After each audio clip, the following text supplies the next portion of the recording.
নমস্কার বন্ধুরা, ইন্দ্রাণী কুকিং শোতে আপনাকে স্বাগত জানাই। আজকে শেয়ার করব ঝিঙের একটা নিরামিষ পদ, যেটা গরম ভাতের সাথে খেতে দারুণ লাগবে। আর এই গরমে তেল মশলার তরকারি যখন খেতে ইচ্ছা না করবে, অবশ্যই করে এই রেসিপিটা ট্রাই করুন। আশা করি বাড়ির সকলের খুবই পছন্দ হবে। তাহলে চলুন আজকের রেসিপি শুরু করা যাক। নিরামিষের রান্নাটা করার জন্য আমি নিয়েছি দুটো মাঝারি সাইজের আলু আর 500 গ্রাম ঝিঙে। সবজির পরিমাণটা আপনি এর থেকে বাড়িয়ে কমিয়ে নিতে পারেন। সবজিগুলোর খোসা ছাড়িয়ে পরিষ্কার করে ধুয়ে এইভাবে কেটে নিয়েছি। দুটো আলুকে আমি এইভাবে লম্বালম্বি 4 টুকরো করে কেটেছি, আর ঝিঙেগুলোকে এইভাবে লম্বালম্বি করে কেটেছি। ঝিঙেগুলো কাটার পর না মুখগুলোকে এইভাবে একটু চিড়ে দিতে হবে, যাতে তেল মশলার স্বাদটা সবজির ভেতর পর্যন্ত পৌঁছাতে পারে। এবার এই রান্নাটার জন্য মশলার পেস্ট রেডি করে রাখছি। তার জন্য ছোট একটা মিক্সির জারের মধ্যে প্রথমে নিলাম 1 চা চামচ মৌরি। এটা ভাজা মৌরি না, কাঁচা মৌরি। ঝালের জন্য দিলাম দুটো কাঁচা লঙ্কা, পরিমাণটা আপনি বাড়িয়ে দিতে পারেন। আর দিচ্ছি বড় সাইজের একটা টমেটো। খুব ছোট ছোট করে টমেটোটা কেটে রেখেছিলাম, সেটাও একসাথে দিয়ে দিলাম। এবার এর মধ্যে অল্প করে জল দিয়ে একদম মিহি করে বেটে নিতে হবে। মশলার পেস্ট আমার তৈরি করা হয়ে গেছে। এর মধ্যে কাঁচা মৌরি দেওয়া আছে বলে বাটতে একটু সময় লাগতে পারে। অল্প অল্প জল দিয়ে একটু সময় নিয়ে ঘুরিয়ে নেবেন, একদম মিহি করে বাটা হয়ে যাবে। এবারে বড় একটা মিক্সিং বোলের মধ্যে কেটে রাখা পুরো ঝিঙেটাই নিয়ে নেব। তারপর এর মধ্যে কিছু মশলা মিশিয়ে ঝিঙেটাকে একটু ম্যারিনেট করে রাখবো, এতে তরকারির স্বাদটা ভালো আসে। প্রথমে আমি এর মধ্যে দিয়ে দিচ্ছি স্বাদ মতো লবণ। সুন্দর কালারের জন্য দিয়ে দিচ্ছি 1/2 চা চামচেরও কম হলুদ গুঁড়ো। আর এর মধ্যে দিচ্ছি 1 টেবিল চামচ বেসন। বেসনটা দিলে এর মধ্যে বেশ সুন্দর একটা বাইন্ডিংয়ের কাজ করবে। বাড়িতে যদি বেসন না থাকে তাহলে এর পরিবর্তে আপনি 1 টেবিল চামচ ময়দা কিংবা চালের গুঁড়ো দেওয়া যাবে। ঝিঙে এমনিতেই জল জলে নরম সবজি, যদি শুধু নুন মাখিয়ে রাখা হয় তাহলে অনেকটা পরিমাণে জল বেরোবে আর ভাজার সময় খুব অসুবিধা হবে। এইভাবে যদি বেসন, চালের গুঁড়ো কিংবা ময়দা মিশিয়ে রাখা হয় তাহলে বেশ সুন্দর একটা বাইন্ডিংয়ের কাজ করে। এতে খুব বেশি জলও বেরোবে না আর ভাজার সময় অসুবিধাও হবে না। মশলাগুলোর সাথে ঝিঙে খুব ভালো করে মাখিয়ে নিয়েছি। এবারে এটা আমি ঢেকে রেখে দেবো 10 মিনিটের জন্য। রান্নাটা করার জন্য গ্যাসে একটা কড়াই বসিয়ে এর মধ্যে দিয়ে দিচ্ছি সর্ষের তেল। আমি এখানে 3 টেবিল চামচ মতো সর্ষের তেল দিয়েছি। আর এই রান্নাটা পুরোটাই আমি সর্ষের তেলেই করব, এতে স্বাদটা বেশ সুন্দর আসবে। আপনি চাইলে সাদা তেলও দিতে পারেন। তেল যখন ভালোভাবে গরম হয়ে গেছে দিয়ে দিলাম কেটে রাখা আলু, অল্প করে হলুদ গুঁড়ো আর অল্প করে নুন। নুন আর হলুদ আলুর মধ্যে খুব ভালো করে মিশিয়ে নিয়ে আলুগুলোকে এবার ভেজে নিতে হবে।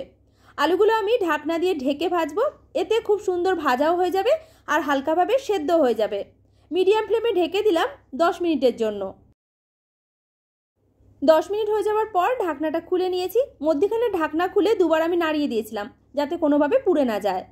আলুগুলো দেখুন খুব সুন্দর লাল করে ভাজা হয়ে গেছে। এবার এগুলোকে তেল থেকে তুলে নিচ্ছি।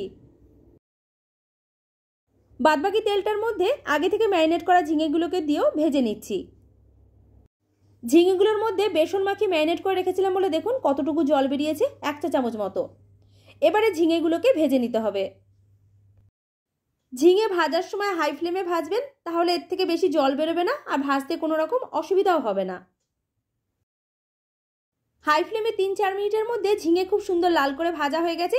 এগুলোকেও তুলে নিলাম।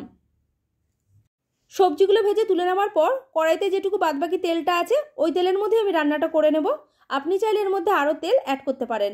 এবারে ওই তেলের মধ্যে দিয়ে দিলাম 1/2 চা চামচ কালো জিরে আর দুটো কাঁচা লঙ্কা।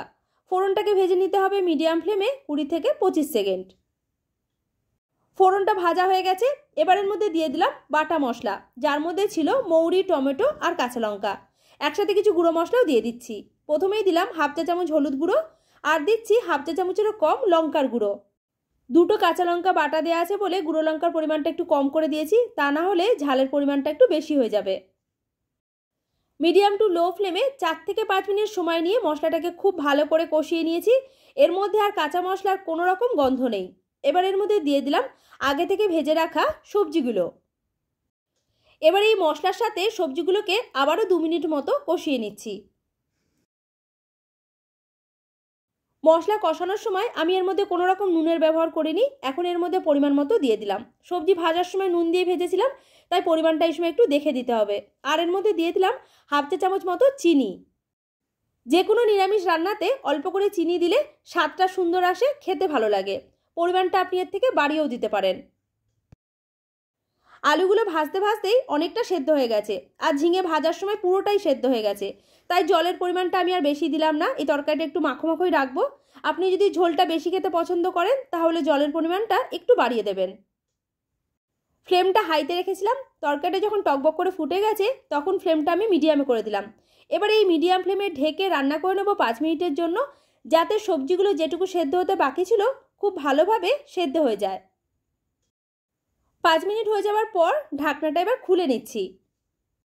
ঝিঙেগুলো এতক্ষণ তরকারিতে ফোটার পরেও দেখুন প্রত্যেকটা ঝিঙে এইরকমই গোটা গোটা আছে। একটাও ঝিঙে কিন্তু একদম নরম হয়ে গলে যায়নি। আলুগুলো দেখুন খুব সুন্দর করে সেদ্ধ হয়ে গেছে। একটা আলু কেটেও আপনাদের দেখিয়ে দিলাম। এই রান্নাটাতে গরম মশলা গুঁড়ো কিংবা জিরে গুঁড়ো দেওয়ার দরকার নেই, তাহলে এর মধ্যে যে মৌরি বাটাটা দেওয়া আছে এর গন্ধটা পাওয়া যাবে না আর তরকারিটা খেতে অতটা ভালোও লাগবে না। এই গরমের দুপুরে একটা তরকারি দিয়ে পুরো ভাতটাই খেয়ে নিতে পারবেন, এতটাই টেস্টি হয়। গ্যাসের ফ্লেমটা বন্ধ করে দিলাম। আজকের রান্না নিরামিষ মৌরি ঝিঙে একদম রেডি। সাথে সাথে আমি পরিবেশন করব না, 2 মিনিট স্ট্যান্ডিং টাইমে রেখে তারপরে আপনাদের পরিবেশন করে দেখাচ্ছি। রেসিপিটা যদি আপনার ভালো লাগে লাইক, শেয়ার, কমেন্ট করে জানাবেন। আমার চ্যানেলে নতুন বন্ধু হয়ে থাকলে চ্যানেলটিকে সাবস্ক্রাইব করে পাশে থাকা বেল আইকনটা প্রেস করে রাখবেন। পুরো ভিডিওটা দেখার জন্য আপনাকে অসংখ্য ধন্যবাদ।